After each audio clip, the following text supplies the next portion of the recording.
Comic Con is full of models and strippers and all this kind of stuff who thought comic books were silly when they were in high school, still think they're silly now. Actually, they probably think they're more silly now because they see how easy it is to get in there and how accepted they are, and will always think it's silly. Fact, Hugh Jackman probably thinks this stuff is stupid. Fact, no, he does. Zack Snyder has said how he... Okay, let's not even get into things. Please wait. Zack Snyder thinks this stuff is stupid. Okay, fact. Singer thinks this stuff is stupid.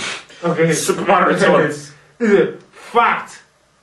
Nolan thinks this stuff is stupid. Yes. Okay. Yes.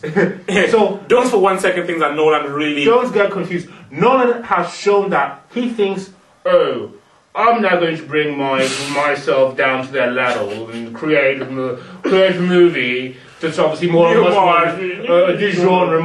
more intelligent. Listen. Watching him, I think I need to just put this link out on Talkback for him. He was asked directly by an interviewer. Because this is still on the whole topic about everything, about how this guy doesn't take this thing seriously. He was asked directly if a film called The Dark Knight, based on part 2s, and Star Wars started this whole trend of like a part 2 things get darker, based on that whole trend of the trilogy, based on your film is called The Dark Knight, based on this is Batman, based on this is Batman part 2, and you're calling your film The Dark Knight, should we assume that the film should be darker in tone? No, because Chris Nolan is cleverer than all of us, and he believes that we don't give a monkeys about anything. Really. All that matters is the story. You see, this guy, he's so obsessed with the fact that he's a writer and he's come from UCL or wherever, that he thinks he thinks he can make the story more important than everything on the planet. Pal, no. It's called The Dark Knight, we expect it to be dark. It's called Batman, we expect to see his bloody wings flapping like a bat. It's a standard thing that you can never override. I'm sorry. Nobody can override and say, a film called The Dark Knight and it's a part 2, it gets darker, Batman suffers in the film. That is like the foundation, then you build on that foundation, but the foundation, he's actually in the film, he's actually the matter. That's the first thing. And also... Yeah, we can't forget that he's got to be in it. Like, Frank Miller that's why you understand that Frank Miller is a guy who he is from the comic book world. He really is the guy that made Dark Knight. Yeah, because he just says that he forget that. You just think in the mind that, wait, it's a very simple it is so simple. That's why Nolan cannot get it. He's the main character. So we have to see lots of him. And he has to have the most dynamic story arc. And you have to be, he's just going to be every way that he's going to be like, man, Batman. You know, that's the whole point, because he's the main character. Guys, I think we've talked. And there's a Christmas tree behind us, okay? It's Christmas. Cheers! Merry Christmas! Yeah! Yeah. We've talked. We've talked, okay, and I'm going to talk directly to all the Dark Knight fans. Take it away. If you are a fan of The Dark Knight, you're not a Batman fan. Okay? I am a Batman fan.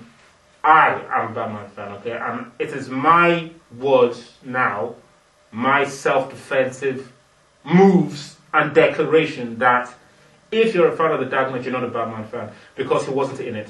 Frank Miller, who created the concept of our notion of The Dark Knight, has said it himself. It's not a Batman movie. The only thing right about that movie, as he said, was the title, which tricked us, because the title tells you something that movie is. It was a trick. Like, Nolan, don't do that. I mean, because you messed a lot of guys up, including Frank Miller himself. Because when you're going in there, and you're a Batman fan, your mind is only thinking in one way. Which is why I got scared when I looked at the TV spot and said, wait, where is Batman? When I saw that, I said, man, you're going to see Batman so much in this damn movie that you'll probably get sick of Batman after you watch the movie.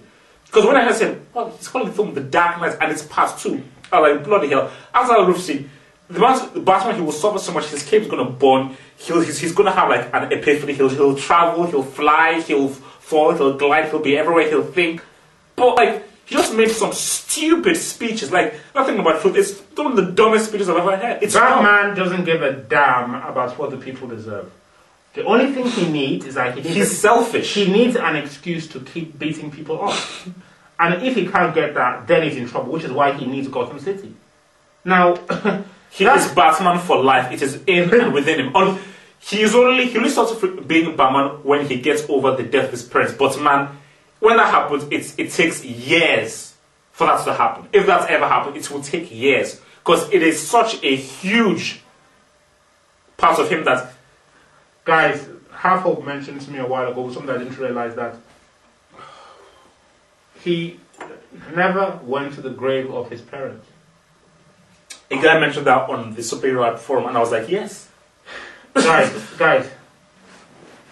listen, let me... Standardismo. I'm actually getting sick of this. Seriously, I'm getting sick of this, and I'm going to leave this talk back now, because I'm getting sick of you who's watching this now. Why? Let me tell you why. Because how you can accept that filth? Yes, filth. F-I-L-T-H, and put 5 H's after that. That filth. A movie where we never see Bruce Wayne go and cry at and kneel in the mud. No reflection. Kneel in his mud. In the rain, in darkness, thunder. The rain, and the things like he wore a good suit when he went. So when you see him there, you'll see that his sorrow is so great that he doesn't care that he's ruining his suit.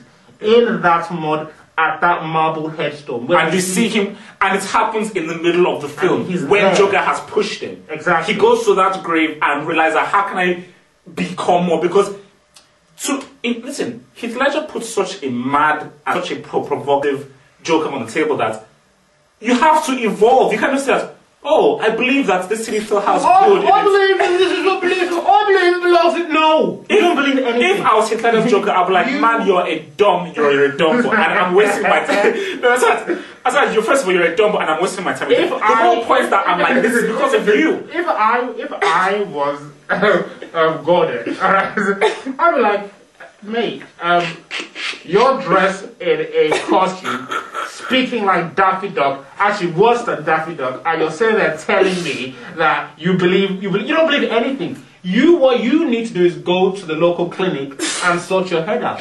That's what I tell it, because what it's saying doesn't make any sense. Really, come on, God, if you say a guy like that, you'll be like, I'd get scared, personally. Actually, but exactly.